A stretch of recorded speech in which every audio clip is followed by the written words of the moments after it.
You're listening to Head Voice, bringing you inside the minds of the best in contemporary a cappella. I'm Evan, and this week we had the distinct pleasure of being joined by Rachel Gonzalez and Brandon Crichfield from Berklee's Pitch Slapped. They're a group that really needs no introduction, but in case you don't know them, they've won ICCA final twice, have been on America's Got Talent and the Sing Off, tour all around the world, and their current and alumni members are some of the best in the contemporary scene. But back to Brandon and Rachel, the two of them gave really in-depth, insightful answers on how Pitch Slap works. So because of that, we just couldn't stop the conversation. So it runs a little bit longer than our typical podcast episode. However, I'm going to be leaving annotations in the show notes so you can scroll through to whatever topic interests you the most if you're short on time. As a quick side note before we dive in, if you've been enjoying the podcast at all, it would mean a lot to us if you could either like us on Facebook, share your favorite episode with a friend who you think might enjoy it, or review and rate us on iTunes. None of those things take a long time, but it would do a lot to help us get the podcast to as many ears as possible, which is really all that we want.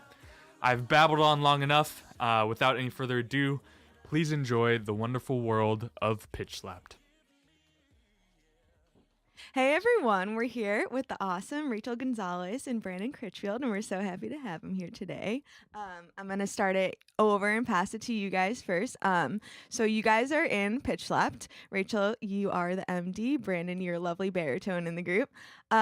So I wanted to start it off and just ask about how you guys define yourselves internally in terms of your genre and style. I think you have you do an incredible job of presenting yourself as a jazz-inspired group, and I'm just curious how you guys define yourselves. Our course load at Berklee is jazz theory versus normal classical theory in most kind of conservatories. So the arrangers in our group are very influenced by that, and they're amazing, by the way. So whatever songs we pick, we try to choose from a lot of different genres, actually. So we'll choose very top 40 pop type songs sometimes, like Expensive by Tori Kelly. But then because we're surrounded by so many different musicians at Berklee that have so many different interests and different genres that they're strong in, we hear things like this artist named Aaron Allen Kane, who our girls' arrangement is Have Mercy. So we'll choose different genres from all over the place. But when it comes to arranging, most of the arranger's background and their influence goes into the piece, and that's kind of where the style comes from. So like over the past couple of years, our genre has kind of been changing and morphing a little bit. We were very pop heavy in like the early years of Pitch Slapped, and now starting kind of like when Tracy Robertson and Jared Jenkins were in the group, kind of when that was maybe 3-4 years ago, they started adding a lot more of the jazz and the neo soul and the R&B influence into it. So whatever genre we do pick for the song, it will have that kind of sound to it. Mm-hmm. Yeah. Just to kind of add to that, Berklee is a really diverse place. Mirrored is in Pitch Slapped. Pitch Slapped has so many different people with so many different artistic choices and aesthetics. Mm-hmm. So often, like, the group doesn't necessarily have a genre as much as just we have like a unified sound. Yeah. So our process of picking songs, really, we don't even think about genre necessarily. Like our song choices, we just put up a forum on like a Facebook page, and then we all vote after listening through all the songs, and it's just whichever one moves us or whichever one we feel. And then although the arrangers definitely have a lot of power in like our style and things like that, the music directors, Kiana Fanini and Rachel Gonzalez, they kind of incorporate a lot of what Pitch Slapp's musical choices have been in the past, which is just very swell heavy and very dynamic and very percussive, with all of our syllables. So there's definitely like a pitch slapped thing, and it's difficult to describe what we do. Yeah. But I definitely wouldn't say that we're limited to any genre, because even if you just like listen through the album to our entire song list, like every song is so staunchly different, and it could sound like it's you're aware that it's from one group because it has a sound, but it's definitely not all similar. Like every song, it just sounds so vastly different. So yeah. Yeah, I agree with that. So would you say that it was, Tracy coming into the group and I guess like Jared Jenkins and people like that kind of like started that shift? Is it just been something that's kind of naturally happened, that progression from pop to whatever you would call, the sound that you're at now?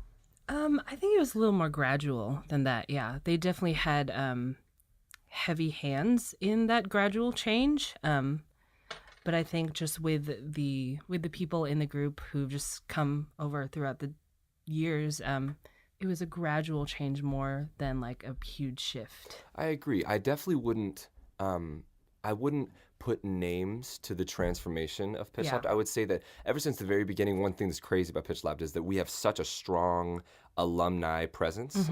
They care so much about the future of the group, and like the people from the very first year to the fifth year to whatever to now, all of them have such a strong investment in the group. And so I think all of their dedication to constantly be evolving, and of course, Berklee as a school is constantly trying to stay on top of the music industry and not capitalize on what's currently happening, but try and create something new that's not already going on. And I think that's the same in Pitch Lab. I think we're constantly trying to do something that hasn't been done before, and not for the sake of doing something that's different, but just to be true to ourselves. And I think as that's kind of gone on, we have done things that have been contrary to the momentum of acapella and where it was going at the moment. And I think Tracy did that. I think Jared did that as well. But I also think that every member of the group tried to push the boundary a little bit. And so it was in like every one of our part singers that just kind of came up with an idea, and every idea is said. Every idea gets its fair say. And I think that's just kind of happened in all the years.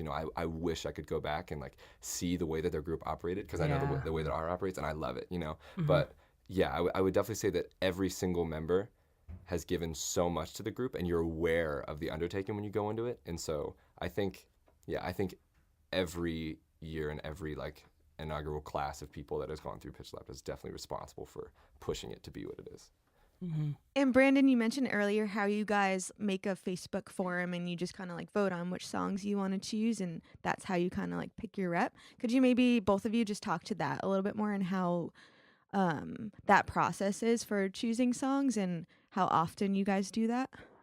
Yeah, so this year was kind of different. We wanted to make it a little bit more inclusive in the way that we were picking songs, and me being music director, I didn't want to pick songs. So I was like, let's open it up to the group. Why not? Everybody has such good taste in music and such different taste in music. So I was like, we are going to get so many different sides of the music world, and it's going to be a difficult decision to make as well.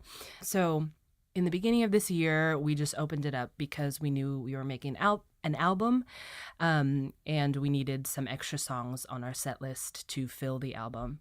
And so at the beginning of the year, it was kind of hectic, and we're like, we just need songs really fast.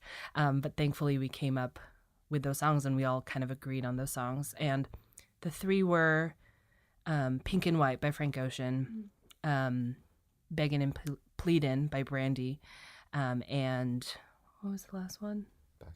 Back Pocket by Wolfpack, which is the all guys arrangement. And they were just so different, like Brandy being very gospel heavy R&B, and Frank Ocean being like pop, alternative, indie, whatever you can call him. I don't even think he has a genre. And Wolfpack being very like funk based.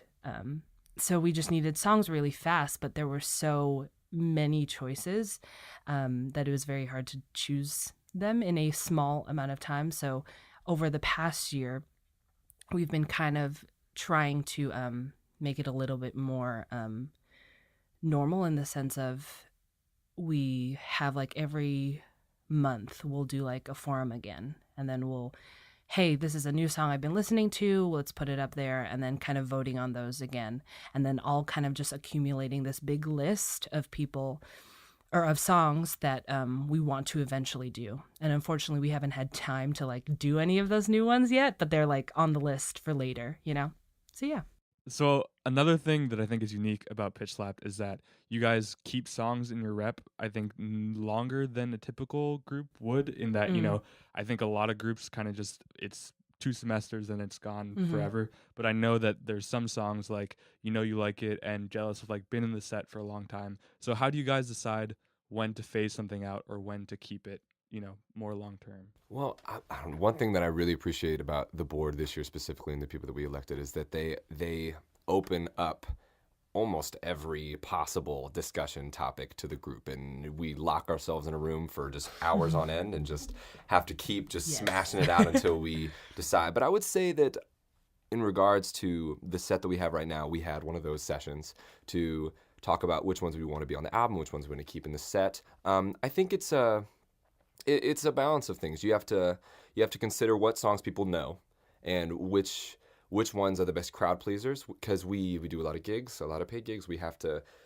put forth a certain level of performance and a certain level of relatability to the crowd. And because of a lot of our gigs, they're with older adults, we have to keep songs that might not necessarily be what's in our musical aesthetic, but specific songs that everybody knows and like they get to click in with. And I think that that's a key thing in how we develop a relationship with our audience, is that we make sure that we have at least a few songs in the set that everybody in the audience, or the majority of the audience, is going to know. And then on top of that, we also get to balance that with things that we like, and we get to honor our artistic integrity. And I think it's also like that plays a major part in the songs that we choose. So we do always try to have some type of song that's more well known versus like the stuff that's just very less known. But I think also it plays with the arrangements. Some of the arrangements are absolutely insane, and we just have so much fun singing them. For example, The Way by Ariana Grande, which was arranged by Jared Jenkins, that is like 4 years old. Like, we've had that arrangement since last ICCA win, like maybe 3 years old. But that arrangement is just one of the most fun arrangements to sing for us, and it never gets old. At least for me, I'm always love singing that song in the set. So part of the decision making is the stuff that we like doing, There's stuff, like you said, there's stuff that we love doing, and there's stuff that kind of just needs to be in our set. But even like the stuff that is older and the songs that are a little out of date, they're just so fun. And there's some stuff that we just can't give up, and some stuff that we just want to keep featuring, and people love. The crowd loves it. We love it. When we're having fun on stage, everybody can see that. So, yeah. And fun is definitely the right word. Like, for me, as a member of like a high school group, looking out at Berklee and in Pitch Slap, one thing that really separated them from me was how much fun they were having on stage. I think a lot of a cappella music today is catered towards their ICA sets or their ICSA sets. They're like, specifically their music is meant to be like cut and refined for this 12-minute thing, and that your song choosing process is catered to what the judges will like. And I mean, that's awesome, because that's what they're working towards. For us, it's a little more open, and I think that offers us a lot of options. And I think we definitely try and have a very lively sound as well, like balanced with a sad sound. You're like Jealous when Rachel sings that song. It's unbelievable. When Olivia sings Princess China, it's like so sad, But for like as many times as the snap goes right here and you're like, oh my God, I could just die in this moment. You have to like also balance that out with like incredibly upbeat things, For as sad as things can be, it also has to be like super, super happy and like have the ability to get people up. And so I think that's a piece of it too. So you guys just recorded an album, Complexion, and just released it. And you haven't, Pitch Slap hasn't put out recorded material since 2014. So it's been a little while. I'm just curious about the process for that and what that was like. What like sort of factors did you keep in mind when you were recording, knowing that you hadn't put that much music out in the past? Yeah. So like you said, Pitch Slap hasn't come out with some recorded material for a long time. The last one was Good Life. And so for each year, we kind of set our goals at the beginning of the year and what we want to do. And an album has been in talks for so long, but other things kind of took priority. Like we went on tour to California, we went on tour to China, they did ICCAs, it was a lot of other goals that took priority at that time. And at the beginning of this year, we were like, we need to make this album happen. This is it's a long time coming. This group of people at this time really are passionate about making this album. So we did it. And I think the process was really difficult, to say the least. It was so much fun, and I wouldn't have traded it for the world. I don't think any of us would, but because we had a lot of members leave the group last year for some graduated, some just wanted to pursue their own music, and that was great and good for them. But we had a lot of slots to fill this year. So we had 6 new members at the beginning of the year, and we're like, we need to teach them this new music. We need to teach them this old music. The whole first semester was learning music and to try to get everything done for this recording, because we recorded in December to get everything out by April. And we were like, we need to get this out as soon as possible. So a lot of it was long rehearsals, extra rehearsals, long nights of get together with your part and learn this, so that by the time you get to the next rehearsal, it's like memorized. And then we ended up going to Rochester to record with a vocal company who are absolutely amazing. Spent 2 weekends there of just recording, and it was, let me tell you, long nights and long days, and oh my goodness, it was so much fun though, because we also, besides recording in the studio and getting everything done there, we had time to bond and to spend time together, like forced family time, but it was the best thing for us, and it was really, really fun. So we did that in December.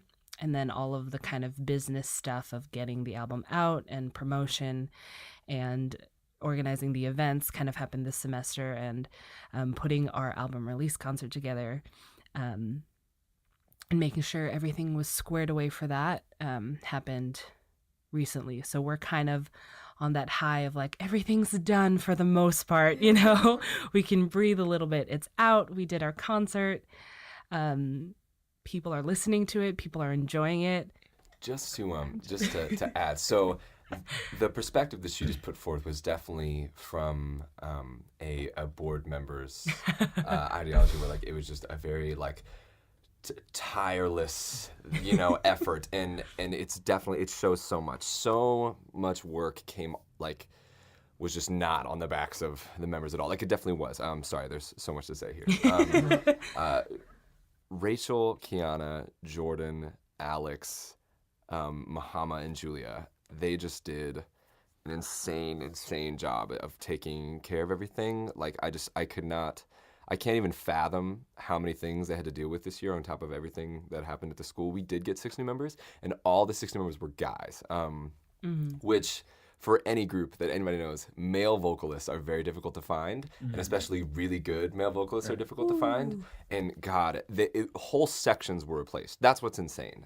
Without prior members' help. Like we had a new VP, we had 2 new basses, a baritone, and then 2 new tenors. And they just came in and like they just killed everything. Yes. They learned so fast, and it was so inspiring to see how hard they were working and like how much time they're willing to put forth to be in this group. Like first of all, it shows like how much those people desired to be in the group and how seriously they took the commitment. But they came in and people were like, my baritone partner Shaquille was correcting me, and I was like, oh, I'm not good enough. No, but it was so awesome, and it's just such a testament to like the history of Pitch Left and people coming in. Oh man, there's so much to say about the album. I honestly could just like cry thinking about how awesome the recording experience was for recording this album. Like first of all, one thing that we constantly were thinking about is that we had to pay homage to the group that had been in it for the past 3 years. Like after we recorded our last album, because so much like motion had formed. You know, there was just so much momentum that they created that we were able to, like, we capitalized on what they had made for us, you know, and this was the moment. And I think the board realized that, and I think the members realized that, and it just made for, like, whatever problems, personal problems that you might have with other people in the group or whatever's going on in your life, you just ought to put that aside, and just kind of jive and make really, really deep connections really, really fast, because that's honestly the only way that you're going to create true blend with a person, you know? Like, you can't sit there and sing with somebody and create the same emotion when you both are like, you drank my Yahoo earlier, you know? Like, you both just, like, hate each other. No, it was, recording was amazing, and you had to be so on top of your music, and you had to be so in the moment, and, like, we're such a fun group, and we like to joke a lot, but we had to not joke all the time, you know. Just I don't know. It was just crazy. So, in talking about like the preparation and leading up and rehearsals and all that, I don't say this to butter your bread, but like pitch slapped when they sing, it just sounds so effortless, and like the parts just kind of like come out, and like I'm sure a lot of hard work goes into that, but because all of you guys come from a musical background, it's not like you're trying to teach people how to read music or anything. Like, there's a base level of knowledge, I'm sure. So how does rehearsal work in terms of, you know, because I would imagine that probably pitch slap picking up a random a cappella arrangement sounds better than most groups singing it. So then, like, how do you continue to elevate stuff, especially like things that have, like, you know, been in the rep for a long time?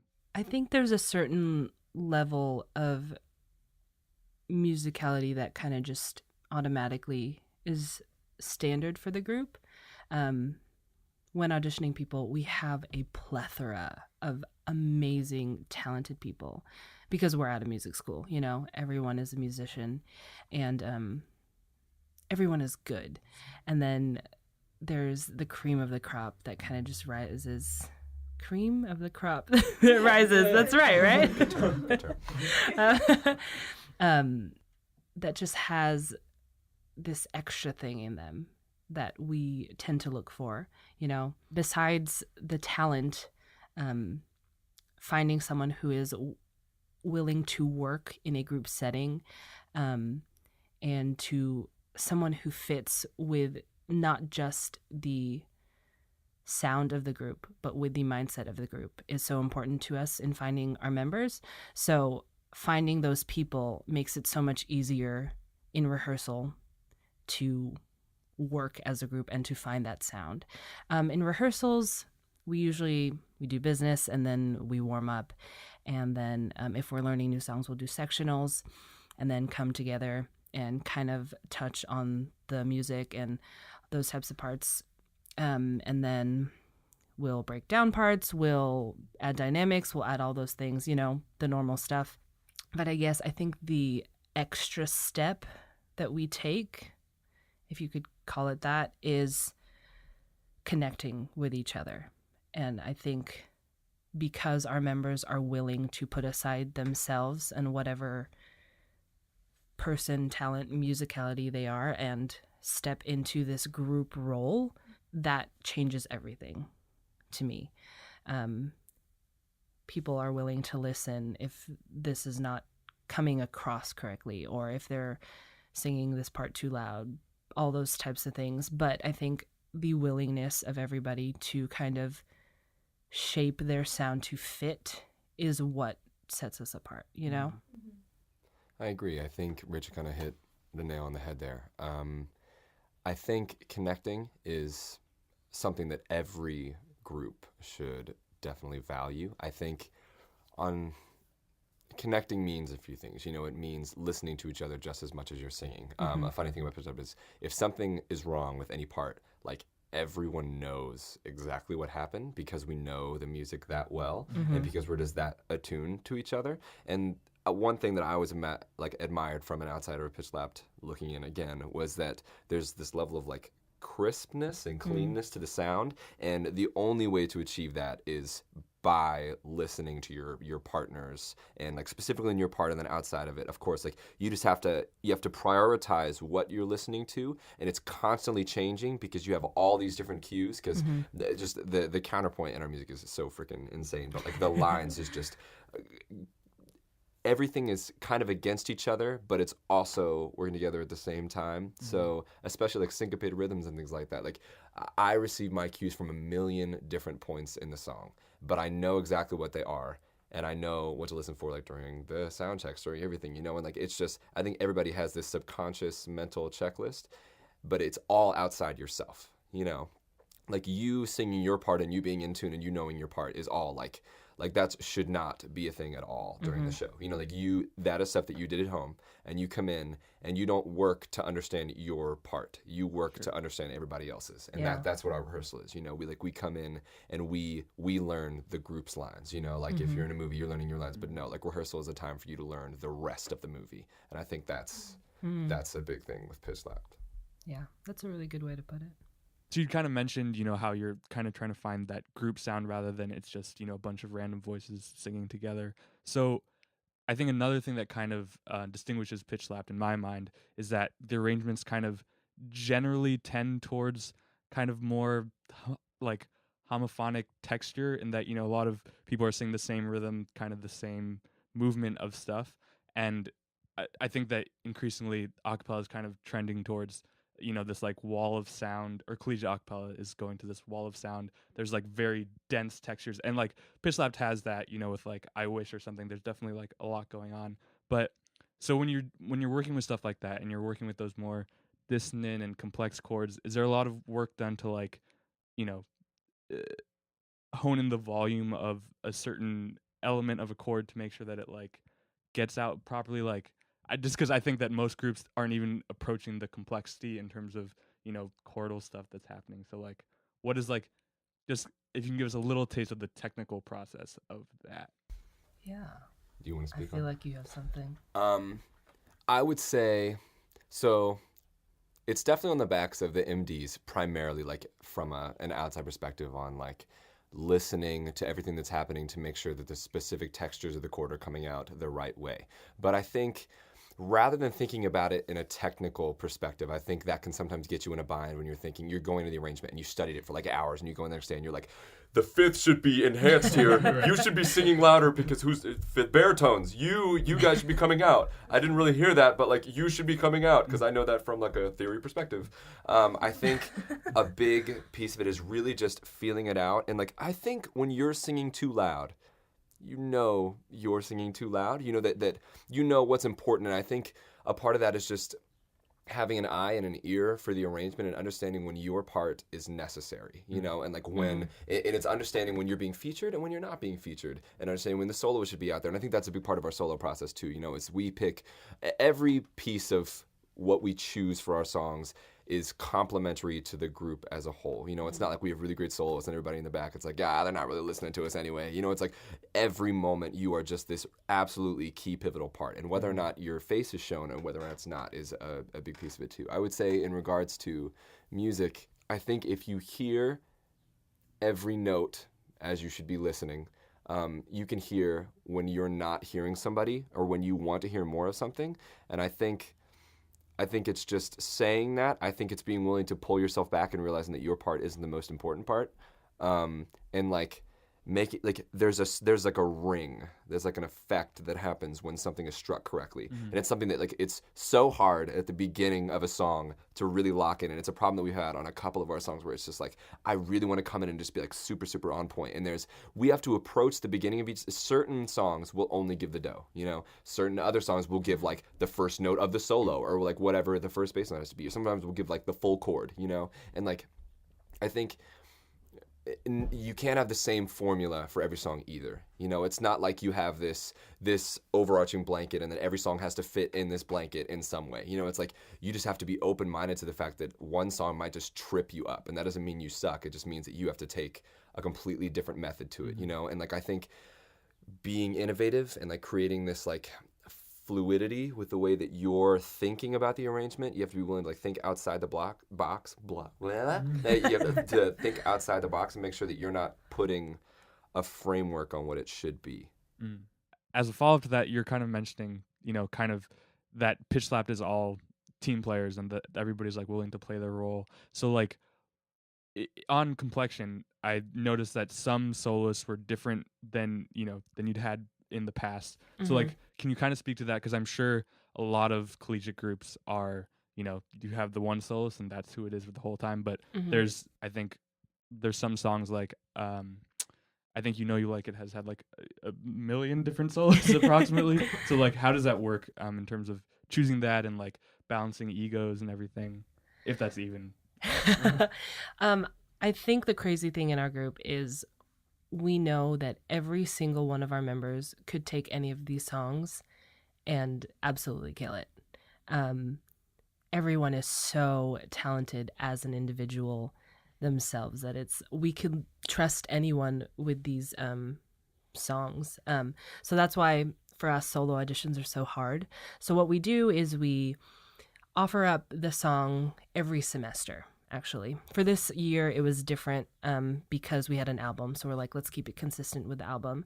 But every semester we usually open it up, and if we continue to like the same soloist, then we give it to them. Or if we're like, oh man, this person's interpretation is different and new and we really want to hear how that sounds this year or this semester, then we'll do that. But so yeah, we take solo auditions and everyone kind of sings the little section that we give, and deliberations are the longest and hardest things we've ever been through in our life, probably, because the soloists who audition leave the room and then the rest of the group decides. It's always a group decision because we trust each and every person's intuition in that.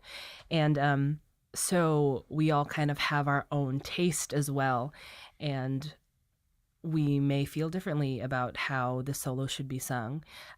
So for the most part, it's majority rules. But if there's too small of like a margin, then we'll keep talking it out until it's more of like a bigger majority,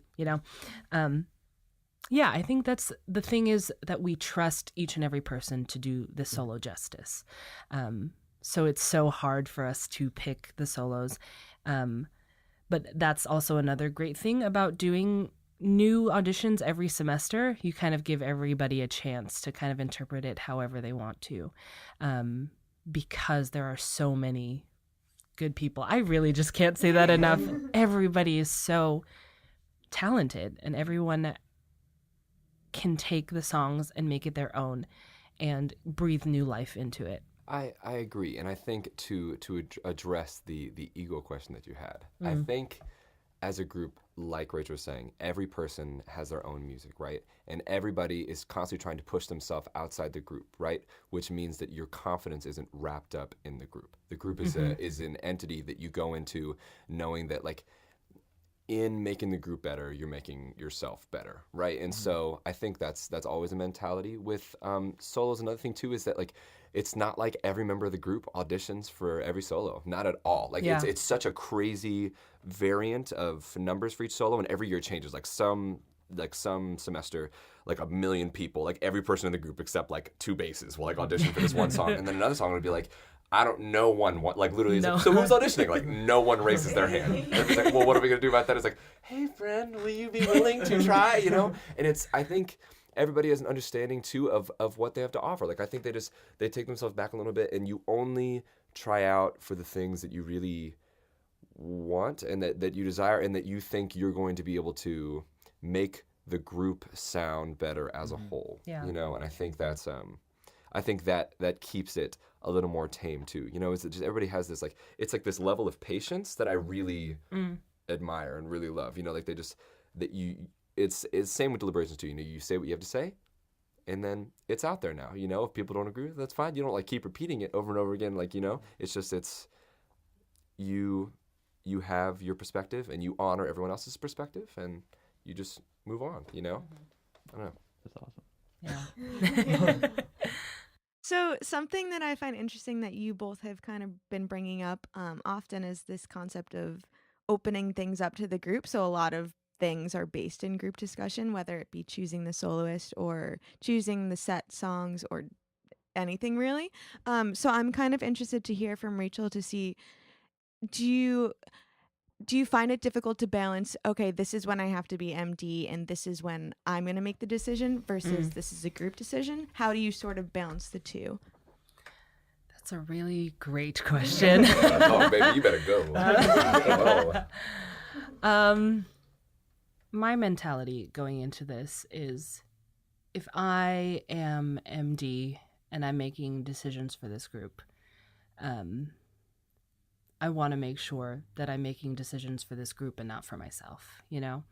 And the best way to do that is to hear everybody's opinions. I think there's also a balance, like you said, of making decisions from just kind of my mind versus letting the group as a whole decide. And I think there's a really good balance between that. For the most part, we do talk through everything. We talk through solo auditions. We talk through goals of the group. We talk about the songs that we want to choose for the year. And we always try to keep it as open as possible, you know, where the discussion is always open. And I base my decisions off of that kind of majority thing. You know, there's always conflicting ideas, but we also know that, and we also put that aside for the group because the majority always kind of wins, you know? My mindset for the decisions that I make for this group are very much so, how will this group be pushed, you know? How will this group get to the next level? So if it even is a decision that I make that is not majority or something, I have to trust my gut that they elected me into this position. And something that I've learned from past experiences are sometimes I'm going to have to make decisions that a lot of people don't like. But I have done it before, and I know the end goal, and I know what everybody's end goal is as well, and where we want to be. And to make those difficult decisions, you have to make them. Somebody has to make them. So, and then within that balance, there's also a balance of making the group happy versus making the group move forward, you know? And that's something I always battle with because it's so hard. It's really hard to make a lot of the big decisions, but also I trust the group and the group trusts me. And that's really what makes it work, you know? Yeah. So I actually am going to pitch in that. Okay, so Okay. once again, Rachel is being super, super humble, as she always is. No. So along with talking for a very long time about the group, and there's a lot of self-sacrifice that every member of the board takes, like incredibly long nights that I would not have been able to do at all this year. Just like staying up literally all night and like receiving a post on Facebook at like 5 a.m. and it's like, oh, you woke up early. It's like, no, I stayed up late. And that's like, there's just, to me, the balance that I kind of admire, at least from that perspective, is like how they still manage to live their lives outside of this board, because they do so many things that just the rest of the group is not even, it doesn't even cross their mind because of all the decisions that they have to make all the time. And I would say, in regards to what you were saying before about having to make decisions that the group doesn't like, you know, we elected every member of the board, you know, so in that, of course, there's like this automatic trust because you voted for them, because you're like, we respect you and we appreciate your decision making, your work ethic, and your ideas, and to do that even when we know that there's going to be things that you're going to do that we don't like. And so with spending so much time together, like so much time together, it's kind of unbelievable. Sometimes we'll be together for literally 8 hours at a time, and then like our rehearsals run over and it'll be like, what was a 2-hour rehearsal? It's like, sorry, we have to have a 4-hour rehearsal this week. But then you had to meet a little early to talk about something. You had to leave a little late because the discussion went over. So now it's 5, you know? At the end of the 5th hour, you know, no one really wants to be there anymore, right? But you keep putting up with it, and then someone says something off color, and you're like, oh no, what do I do now, you know? And people kind of get in their feelings, but so much happens in the moment, and you kind of just have to take yourself aback once again to understand that, like, there's so much that you don't know. You know, there's so much that every person is going through in the group, and you have to like not weigh your problems and the things that you're going through more than other people's problems. You know, everyone is going through so much at the time, and so I think we respect the board, and there's been times in like the group itself has had to be like put in check because it's like you don't know what the board is doing for you. You know, in the group as a whole, we're just like you have to say okay, and you have to like respect the responsibility that they take on. You know, I don't know. It's hard because it's like when your peers are leading you, it can be difficult. Right. But it's like, dude, you elected them, you love them. And after this year is over, all you're going to have to give is thanks. So, like, just, if you want something to be different, try out next year. You know, it's, I don't know, it's hard. It's a hard thing to talk about. But it's, like, only appreciation, you know, only, like, shaking gracious hands. So, I don't know. Yeah. So I'm going to switch gears back to Complexion for a second. And another notable thing about Pitch Lab, in my view, is that it's a very admirably diverse group. And it seems that kind of with the album art and the photo shoots leading up to it, that's kind of something that you were exploring in some way. So if you could just kind of speak to how that affected the concept of the album, if at all, and just how that kind of plays out in the group as a whole, because I just love just seeing all different diverse backgrounds, and like, I don't know, it's great. I love it. So Yeah. It was something that we wanted to feature. So we had all of our songs picked out. We had recorded. We didn't have an album name or artwork at all. And we were like, what do we do? So again, we opened that discussion to the group. And we were talking about, what does this album mean to us? Like, what are we trying to portray or to give with this album?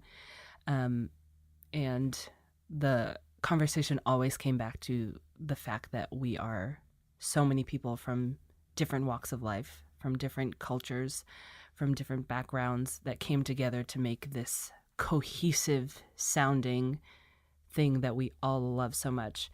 And that's where Complexion came from. It was kind of another thing where we were like a list of names, and it always just kind of came back to Complexion, about the different complexions of our faces, of our music, of the group, of all that stuff. And so that ended up being our name to feature the fact that we're all so different, and we love that so much, and we want to keep that going.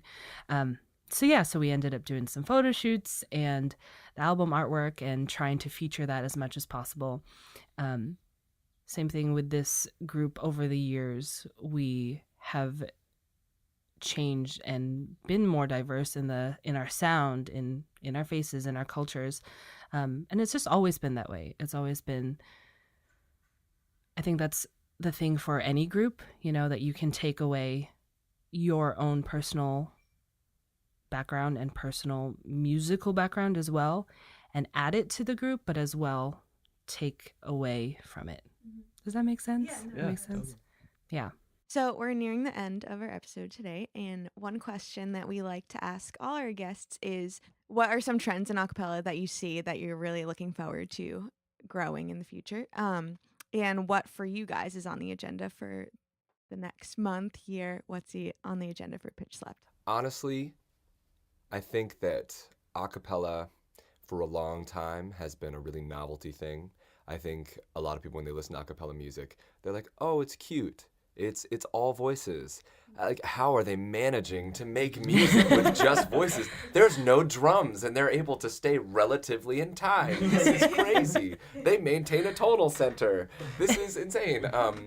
I think one thing I'm really beginning to appreciate, because it's not that I don't like listening to acapella music, but it's like there's